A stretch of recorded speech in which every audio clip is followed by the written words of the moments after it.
Hey everyone, you're watching VGO 40 and this is VGO Girl, and we are taking a look at World of Kings and Soul Shrine in Overlord mode.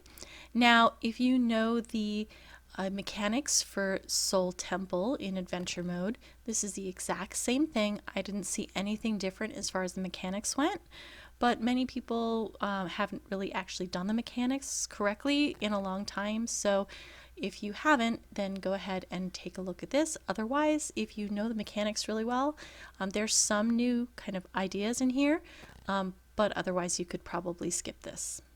Okay, here we are at boss number 1. Now, the first boss, when I did this, we really messed it up.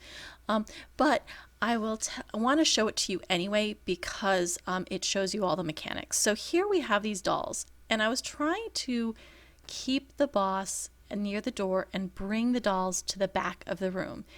And the reason is that when this boss does like a red circle AoE, you don't want to hit the dolls. However, if you're a tank or melee or anybody in close, it's really hard to get all the way across the room to drop the dolls in a safe location. So this strategy I found not too helpful. But here you can see that afterwards, after we dropped the balls, there was another kind of like avoid AoE circle thing, and there's this red circle on certain players around the outside of the room. When this red circle appears, if it goes and touches any of the dolls, it will kill the players that it'll do massive damage. So you don't want it to destroy any of the dolls. Okay, so that's pretty much it for what it goes on in this fight. You will get the yellow circles. You want to, here in this case, we were trying to move away, which was wrong, and followed by some of the, usually the little red circles, which are avoid, each other. Here there's this like little yellow circle with share damage. Not entirely sure what that does, if you're supposed to stand in it together. Usually as a tank, I just kind of try to stay close to get that so that I will take the damage and not DPS. Alright, here you can see again the red circle, smaller red circle to keep away from the dolls, and the larger red circle, which unfortunately here is over the dolls and cause many of the raid or the group to die. So you don't want to hit those dolls. Okay, that run was more of a what not to do, so I'm going to just kind of skip ahead to one where it shows more of what you should do, but unfortunately we skipped a lot of the mechanics because the DPS was too high. So here I put markers on both sides of the rooms, and what we're doing is pulling the boss to one side of the room, and we're dropping the dolls next to where the boss is. This way we don't have to worry about DPS that is melee and the tank having to run across the room to drop the dolls. So here we're all staying close to the boss and dropping the dolls near the boss. Now after the dolls are dropped, we are going to want to move the boss to the other side of the room, which does take a little bit of patience because she's slow to move. But she will then cross the room, and that way when the red circle mechanic comes up, which we actually were skipping in here, you will be on the opposite side of the room and you won't be hitting those dolls when you do the red mechanic. Now here we're dropping another set of dolls, and when those set of dolls come up, the other ones are already gone, so you just repeat of moving the boss off to the other side again so that you won't hit the dolls that you just dropped. This is a better mechanic for doing the higher levels of Overlord and a good habit to get into when you're doing the lower levels. Okay, from here, go out of the that boss and go like you were going to go straight across the circle. Clear all the mobs because you will need them along the way. Okay, here we are at boss number 2. Now, this is actually a really simple mechanic. You just have to pay attention to what's going on. So there's two different mechanics going on. One is either avoiding damage or taking it. So here you're in the fake realm, and if you notice that there is a debuff in the middle. This debuff says it's the Realm of Emptiness, and what that means is when you go to usually you would avoid the yellow AoE attacks that the boss does. In this case, you want to run into them. So here you can see that half the room is yellow. Normally you'd want to avoid this. However, because you're in the realm of emptiness, you want to go in there. Now, the other thing is if it has that message, you want to avoid sharing damage. Now, here we're in the real realm.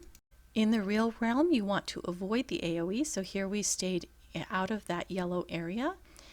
And if we get a share damage, we must share the damage. So that is the first most important mechanic, if you don't want to die immediately, is to either avoid those yellow circles or go into them depending on which realm you're in. So here again, we're as a share damage, and we're in the real realm, so we're going to share damage. If it was the fake realm, we would not be sharing damage. Okay, the other mechanic is you need to watch out for when it says Bruce will imitate the nearest player, or sometimes it'll say the furthest player. In this case, you want to make sure that the same type of player is not imitated twice. So DPS here is imitated, so you don't want the DPS to be imitated twice in a row. So the easiest way to do these mechanics is just have a tank or a healer, just kind of both of them probably, watch the messages and make sure to move forward or back so that you are kind of keeping the DPS between you and either allowing you to be imitated or a DPS member. So I think that that's probably the easiest way to go about doing that one. Okay, that's it for that fight. You just have to read the messages and be aware of what is going on. Okay, clear all the mobs on the way to the third boss. And I think I'm going to use a different group's run for the third boss to kind of show what to do here. Okay, so for boss number 3, there's a lot of different mechanics. The first one is for tanks, you're going to want to pull the boss around this circle that's in the middle, slowly dropping purple puddles and just moving back enough so that the purple puddles go around this circle.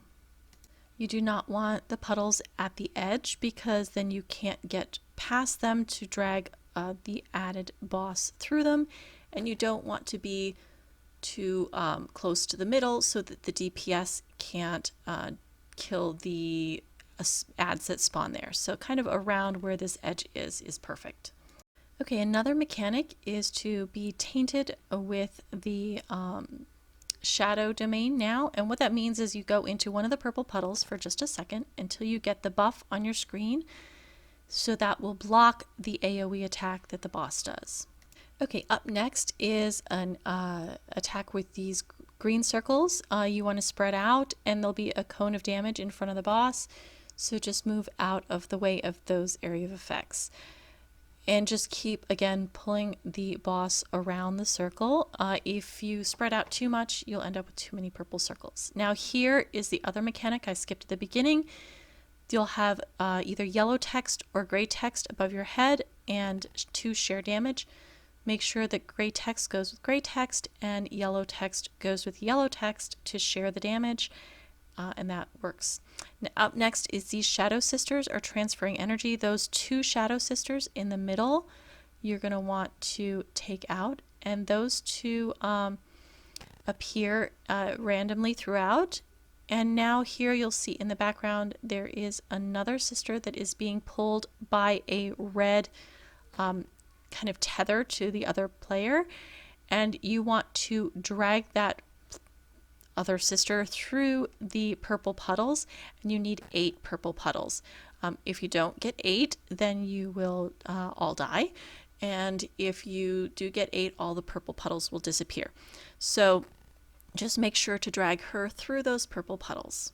Now again, here's the share damage. This time I have yellow text, so I want to go share with the yellow player. Okay, let's talk about the Shadow Sisters for just a second. Now, most of this fight is just kind of killing the boss and dragging the puddles around.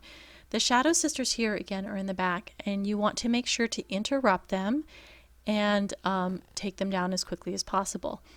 Now, while I'm doing that, if you have so many puddles around the room that you cannot kind of get in there and do your stuff anymore, You do not want to interrupt those sisters, and that will spawn that one with the tether so you can get rid of the purple circles. So if you don't interrupt them, then you get that ad so that you can get rid of your purple circles. But in this case, we didn't have enough purple circles, so we would have all died if we did not interrupt them. So it's important to interrupt them. The other thing with those sisters is if you look on your screen, is one of these counters. Now this counter, when it reaches 100%, will spawn that sister with the tether. So just kind of keep an eye on that as well. If it's going to be a while before she spawns and you have tons of purple circles, then you can spawn her early. But if it's pretty close, do not spawn her early, because otherwise you'll end up with her coming out and not having the purple puddles. So here again, we are fighting the sisters. Okay, the sisters now disappeared, and we have the bee tainted with the scent. So you go into the purple puddle, and now our counter is back to 0. It reached 100%, and you can see the other sister with a red tether appeared in the background. So she has to be walked through those purple puddles so that it reaches all 8 of them. And that's really it for the mechanics. I'll let the rest of the fight play out in the background and fast forward just so that you can see what is going on. But it's all pretty much the same thing. You just move the puddles around if you're the tank. Healers keep everybody alive and help interrupt. And the DPS make sure to focus on those sisters to interrupt, and then lead the other sister around and share damage. And you're watching VGO 40, and this is VGO Girl, and hopefully you found this helpful on how to get through this dungeon. And we will see you next time in World of Kings. Please comment if you have any questions.